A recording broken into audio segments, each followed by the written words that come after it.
آپ دیکھ رہے ہیں دنیا بھر کی خبریں اور یہ رہیں آج کی سرخیاں۔ حماس نے پیش کی اسرائیلی سیز فائر کی خلاف ورزی کی فہرست، اسامہ حمدان کا بیان، ہم دوسرے فیز کے لیے تیار۔ عرب ممالک اور حقوق کی تنظیموں نے اسرائیل کی بخیاں ادھیڑی، دکھایا آئینہ۔ جوزف عون پہنچے ریاض، لبنان کا کوئی پریزیڈنٹ 6 سال بعد سعودی عربیہ کے دورے پر۔ امریکہ کے ٹیرف کا منہ توڑ جواب دینے کے موڈ میں ہے چائنا، اور یوکرین کو بچانے کے لیے یورپ کر رہا 1 مہینے کے سیز فائر پلان پر کام۔ آزاد بول انڈیا میں آپ سبھی کا خیر مقدم ہے، میں ہوں عادل خان آزاد۔ آج ہے 3 مارچ 2025، آپ دیکھ رہے ہیں اسپیشل پرائم ٹائم شو دنیا بھر کی خبریں۔ چلیے شروع کرتے ہیں دنیا بھر کی خبروں کا یہ سفر تفصیل سے۔ سب سے پہلے بات حماس کی سینئر لیڈر اسامہ حمدان کی۔ اسامہ حمدان نے ایک ٹیلی ویژن انٹرویو میں یہ کہا ہے کہ اسرائیل نے سیز فائر ایگریمنٹ کے پہلے اسٹیج کی کئی شرطوں کو توڑا ہے، پہلے فیز کی کئی شرطوں کو توڑا ہے۔ حمدان نے اسرائیل کی طرف سے کی گئی خلاف ورزیوں کی ایک لمبی فہرست دی ہے، جس کے مطابق ہم آپ کو یہ جو کچھ بھی بتانے جا رہے ہیں، کیا کیا ہوا ہے خلاف ورزی، وہ سب اسامہ حمدان کے مطابق ہے، حماس کے مطابق ہے۔ ذرا دھیان سے سنیے گا۔ حمدان نے کہا کہ 962 مرتبہ سیز فائر توڑا گیا ہے جب سے لاگو ہوا۔ اس میں 116 فلسطینی سیز فائر کے بعد شہید ہو گئے۔ روزانہ صرف 23 فیول ٹرکس یعنی پیٹرول ڈیزل بھیجا گیا، جبکہ ڈیل کے مطابق ہر روز 50 ٹرکس بھیجنے تھے۔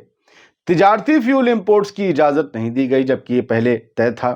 صرف 15 موبائل ہومز بھیجے گئے، جبکہ 60,000 بھیجنے کا وعدہ تھا، بھیجے گئے 15۔